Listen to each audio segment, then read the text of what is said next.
परमेश्वर का धन्यवाद हो। आइए हम आज के वचन पे विचार करेंगे और हमारे साथ में लूका रचित सुसमाचार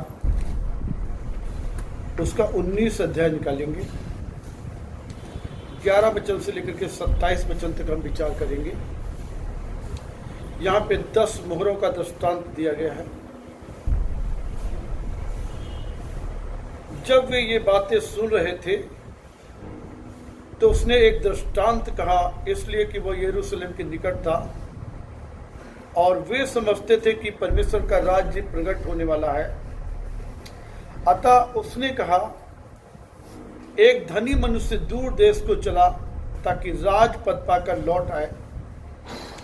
उसने अपने दासों में से 10 को बुलाकर उन्हें 10 मोहरें दी और उनसे कहा, मेरे लौट आने तक लेन देन करना। परंतु उसके नगर के रहने वाले उससे बैर रखते थे और उसके पीछे दूतों के द्वारा कहला भेजा, हम नहीं चाहते कि ये हम पर राज्य करे। जब वह राजपद पाकर लौटा तो ऐसा हुआ कि उसने अपने दासों को, जिन्हें रोकड़ दी थी, अपने पास बुलवाया ताकि मालूम करे कि उन्होंने लेन देन से क्या क्या कमाया है।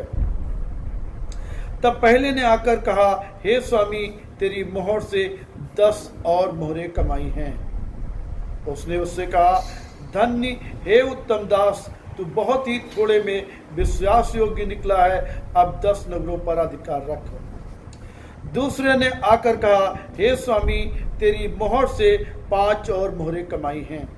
उसने उससे भी कहा, तू भी 5 नगरों पर हाकिम हो जा। तीसरे ने आकर कहा, हे स्वामी, देख, तेरी मोहर ये है कि जिसे मैंने अंगोछे में बांध कर रखा था, क्योंकि मैं तुझसे डरता था, इसलिए कि तू कठोर मनुष्य है। जो तूने नहीं रखा है उसे उठा लेता है और जो तूने नहीं बोया है उसे काटता है।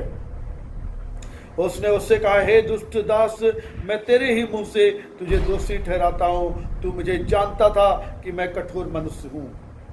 जो मैंने नहीं रखा उसे उठा लेता है और जो मैंने नहीं बोया उसे काटता है। तो तूने मेरे रुपये सराफों के पास क्यों नहीं रख दिए कि मैं आकर ब्याज समेत दे देता। और जो लोग निकट खड़े थे उसने उनसे कहा, वह मोहर उससे ले लो और जिसके पास 10 मोहरें हैं उसे दे दो। उन्होंने उससे कहा, हे स्वामी, उसके पास 10 मोहरें तो हैं। मैं तुमसे कहता हूँ, जिसके पास है उसे दिया जाएगा और जिसके पास नहीं है उससे वो भी जो उसके पास है ले लिया जाएगा। परंतु मेरे उन बैरियों को जो नहीं चाहते थे कि मैं उन पर राज्य करूं, उनको यहाँ लाकर मेरे सामने घात करूं।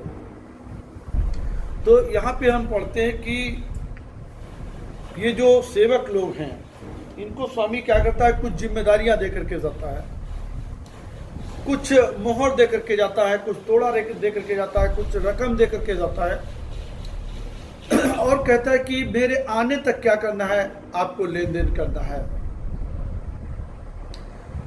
और फिर जब वो राजपद पाकर लौटता है तो जिनको उसने रोकड़ दी थी उनसे वो जानना चाहता है, हिसाब जानना चाहता है कि उन्होंने क्या कुछ किया है।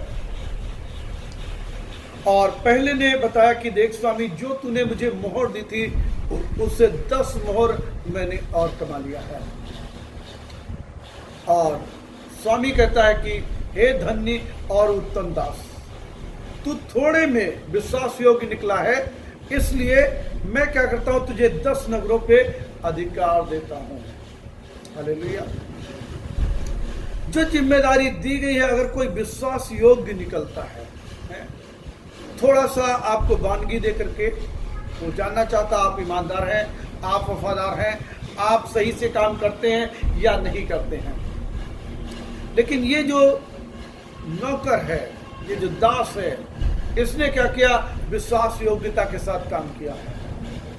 स्वामी आकर के सराहना करता है, उसको एक बड़ा पदवी देता, बड़ी जिम्मेदारी देता है, कहता 10 नगरों पे तुम राज्य करो, और कहता कि तुम थोड़े में विश्वास योग्य निकले हो, इसलिए है, इसीलिए उसको 10 नगरों पे अधिकार करने का उसका अधिकार नहीं है, इसीलिए कि वो थोड़े में विश्वास योग्य निकला है।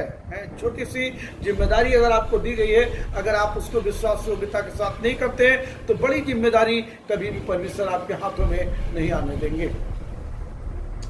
और दूसरे दास को उसने बुलाया। दूसरे दास ने बताया कि देख, तूने जो मुझे मोहर दी थी उससे मैंने 5 और कमाई है। उसको बोला तू भी 5 नगरों पे राज्य कर,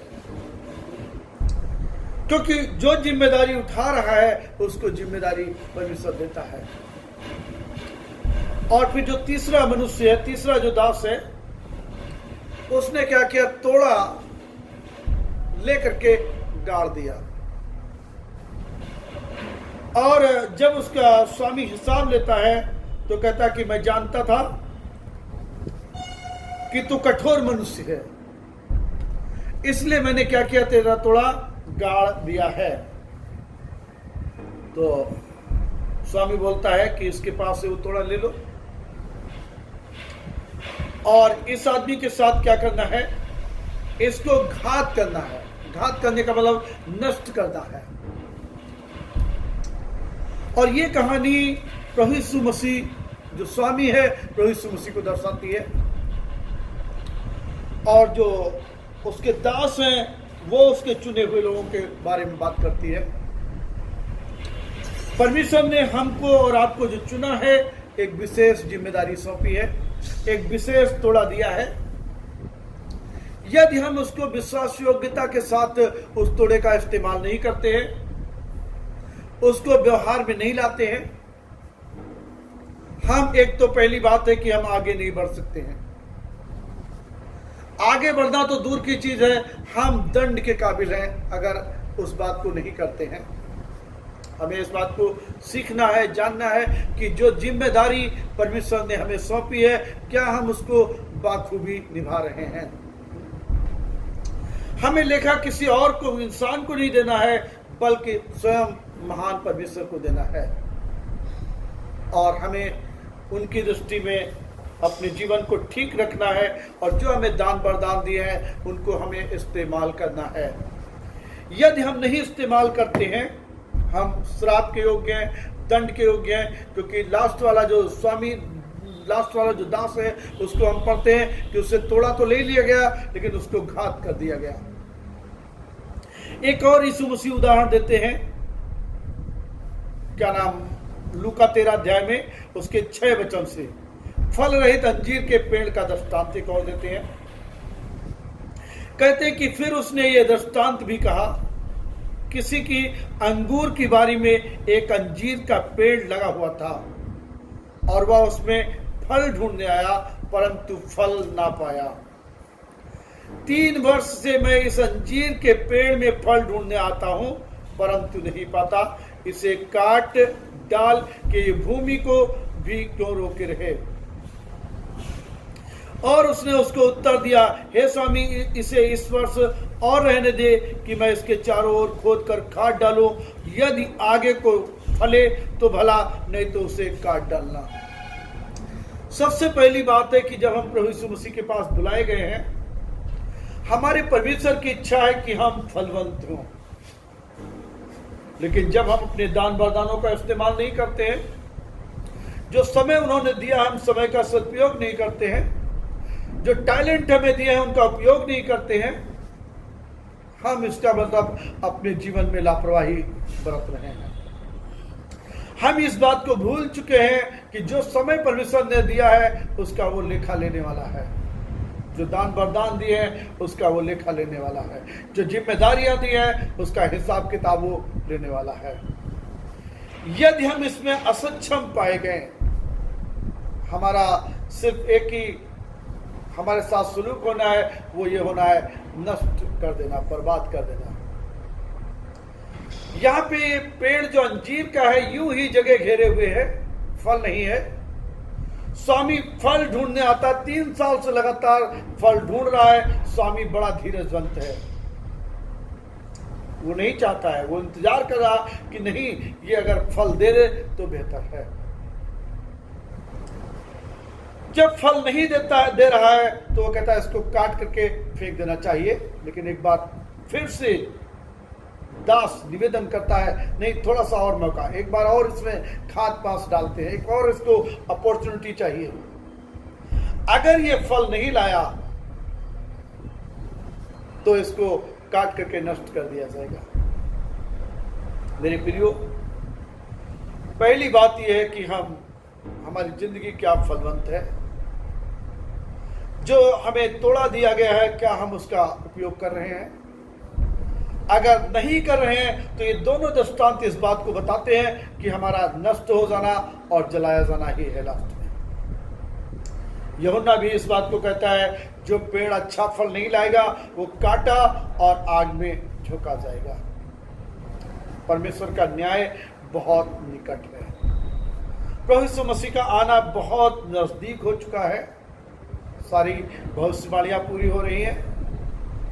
यूहन्ना जब दर्शन देखता है तो कहता है कि देख, मैं शीघ्र आने वाला हूं, वरन मैं द्वार पर ही खड़ा हूं। तो उसका आना बहुत नजदीक है। क्या हम अपने दान वरदानों का इस्तेमाल कर रहे हैं? क्या हम प्रभु के प्रति विश्वास योग्य हैं? अगर हम विश्वास योग्य हैं, हमें एक और पदवी मिलने वाली है, हमें एक और प्रमोशन मिलने वाला है। उसने बोला, ठीक है, तूने 5 कमाया है तो तू 10 नगरों पे राज्य कर। हालांकि वो 10 के लायक नहीं है, फिर भी थोड़े में विश्वास योग्य निकला है, इसलिए परमेश्वर उसको एक बड़ी जिम्मेदारी के पर, एक बड़े पद के पर, एक बड़े ओहदे के पर रखना पसंद करता है। अगर हम छोटी छोटी जिम्मेदारियों को नजरअंदाज कर रहे हैं और उन पर गौर नहीं कर रहे हैं तो हमारा न्याय बहुत नजदीक है। और न्याय का मतलब है जो कुछ हमारे पास है वो भी ले लिया जाएगा। वो किसको दिया जाएगा? जिसके पास ज्यादा है उसको दिया जाएगा। उसके बाद इतना ही काफी नहीं है, उसके बाद स्वामी बोलता है इसको घात कर दो, इसको नष्ट कर दो। ऐसे जन को कोई मौका देने की जरूरत नहीं है। तो अभी भी समय है, अभी भी हमें पछताने का मौका है, काम करने का मौका है, जिम्मेदारियों को उठाने का मौका है, प्रभु का सेवा करने का मौका है, परमेश्वर के लिए खर्च होने का मौका है। और यदि हम इन बातों में चूक जाते हैं तो सारे मौके समाप्त हो जाएंगे और हम पर दंड आ जाएगा। प्रभु नहीं चाहता है कि वो आपको दंडित करे। इसीलिए स्वामी ने क्या किया था? हर एक को तोड़ा दिया था। वो चाहता था कि लोग लेन देन करें, लेकिन जो विश्वास योग्य नहीं निकल रहा, जो थोड़ी सी जिम्मेदारी भी दी गई उसमें विश्वास योग्य नहीं है, उसका सिर्फ जो नतीजा है, जो परिणाम है, उसका ये है कि उसके पास जो है उसका ले लिया जाना है और उसको घात करना है और नष्ट कर देना है। हमें इसमें विचार करने की जरूरत है, हमें इसमें सोचने की जरूरत है और हमें पछताने की जरूरत है। हमें लौट करके परमेश्वर के साथ में काम करने की जरूरत है। तो आपको आशीष दे। आइए हम प्रार्थना में जाएंगे।